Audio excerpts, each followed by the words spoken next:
Assalamualaikum warahmatullahi wabarakatuh. Nama saya Itang Tirta dan selamat datang di channel Itang Tirta. Pada kesempatan ini saya akan menceritakan sebuah kisah mistis pengalaman dari teman-teman semua. Ambil posisi nyaman, pasang headset, dan selamat mendengarkan.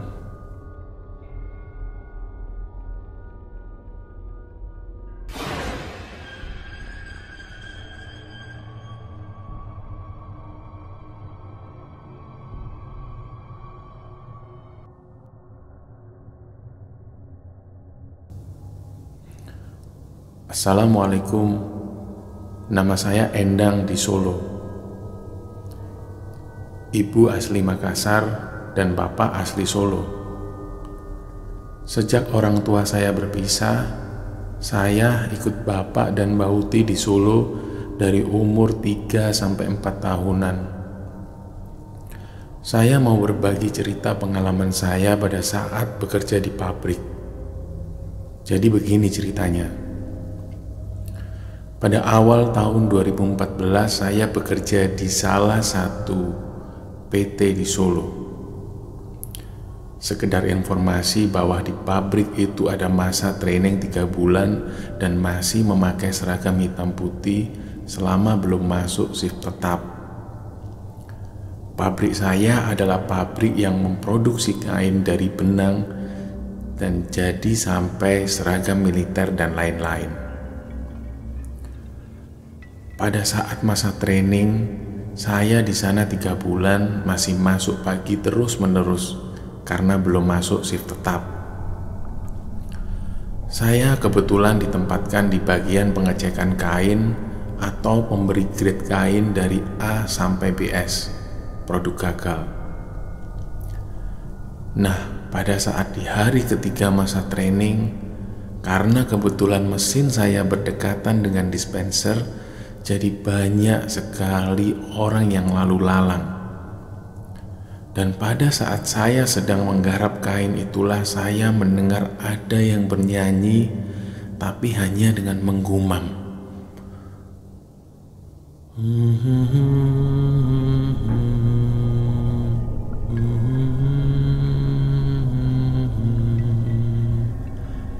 Setelah kejadian itu, saya bertanya ke teman sebelah saya, dan mereka bilang tidak ada yang mendengar. Dan pada saat jam istirahat makan, saya coba bertanya sekaligus bercerita pada teman-teman yang lain yang sudah lama kerja di sana. Mereka berkata hal itu biasa terjadi di sini. Dari sejak adanya karyawan yang meninggal di bagian itu, dan sejak ada pengawas shift pagi yang meninggal. Dan semenjak saat itu, setiap saya mendengar suara aneh, saya selalu bacakan doa sambil bilang, saya di sini bekerja untuk keluarga. Tolong jangan mengganggu saya. Saya juga tidak akan mengganggu kalian. Bismillah. Dan berlalulah masa training 3 bulan itu. Setelah selesai training, saya pun mendapat seragam dari pabrik dan mulai masuk shift. Di bagian saya itu tidak lagi 3 shift. Di bagian saya itu cuma ada 2 shift, pagi dan malam. Kejadian aneh lainnya terjadi pada saat shift malam. Saat itu saya kebagian shift malam. Pada hari pertama itu pada saat kerja belum ada kejadian aneh. Tapi kejadian aneh muncul dan terjadi pada saat saya akan pulang. Dikarenakan pulangnya habis subuh, biasanya kami semua sudah cuci muka, walaupun pulangnya masih jam 7 pagi. Nah, pada saat saya akan bersih-bersih ke kamar mandi itulah kejadian ini terjadi. Kamar mandi cewek dan cowok itu bersebelahan kalau dari bagian saya. Kamar mandi cowok itu lebih dulu saya lewati. Dan di situ antara percaya nggak percaya, dicampur rasa takut dan campur aduk, saya melihat pocong. Bentuknya menyeramkan, dengan pakai kain kafan yang lusuh dan kotor bekas tanah. Wajahnya gosong dan hancur, dan matanya merah terbelalak. Entah ini saya berimajinasi atau tidak, tapi pocong itu jelas ada di hadapan saya. Dan setelah saat itu saya masuk ke kamar mandi cewek, dan sambil ketakutan saya sempatkan membaca doa. Setelah itu saya kembali ke bagian saya. Dan entah kenapa saat itu saya seperti ada yang memperhatikan dari arah kamar mandi cowok. Memang di pabrik yang saya tempati ini sering kali memakan korban. Jadi pada beberapa bagian ada bagian mesin tenun. Di bagian mesin tenun itulah pernah ada sosok perempuan yang sedang training, dan pada saat itu baru saja dia selesai rebonding rambutnya. Dan ada pengawas yang menyuruh dia untuk menguncir rambutnya, tapi dia menolak dan tetap bekerja dengan posisi rambut tergerai seperti itu. Dan karena perempuan ini tidak mau menguncir rambutnya, akhirnya terjadilah kecelakaan kerja.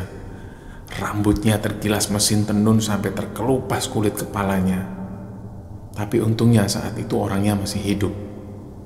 Untungnya cepat tertolong.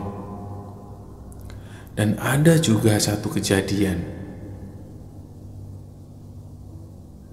Saat itu ada karyawan yang masuk ke dalam tong besar yang saat itu berisi kain mentah dan tepung kanji mentah dengan air yang mendidih. Pada saat orang itu masuk ke dalam tong, dan orang tersebut langsung hancur dan tinggal tulang belulangnya saja. Dan kejadian lainnya adalah pada saat saya bekerja seperti biasa. Dan setelah kejadian-kejadian itu, saya hanya menganggap hal itu biasa saja, asalkan tidak sampai mengganggu saya. Pada saat itu, saya masuk shift malam.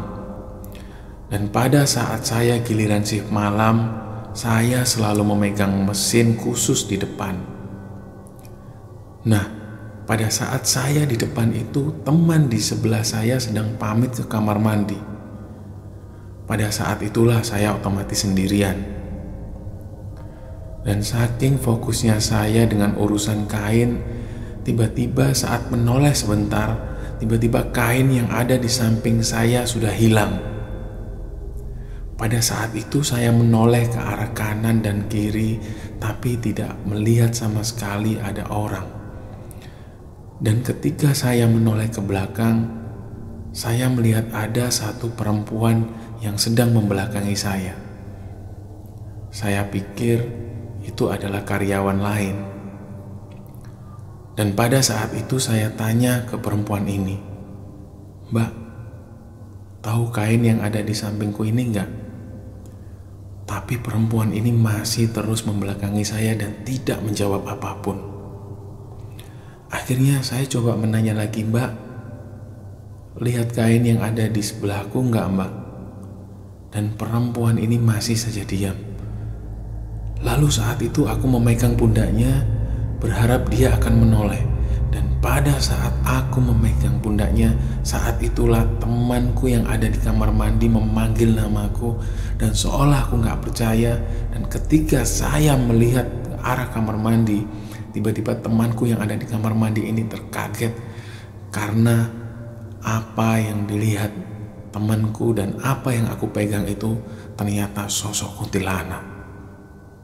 Pada saat itulah kami berdua lari menuju ke depan dan kami melaporkan hal ini pada security.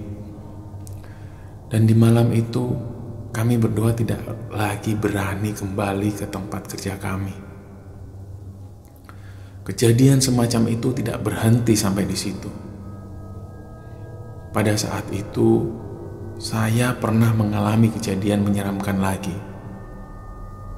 Ketika shift malam, saya melihat sosok besar berbulu dengan mata merah. Awalnya saya berusaha abaikan sosok itu.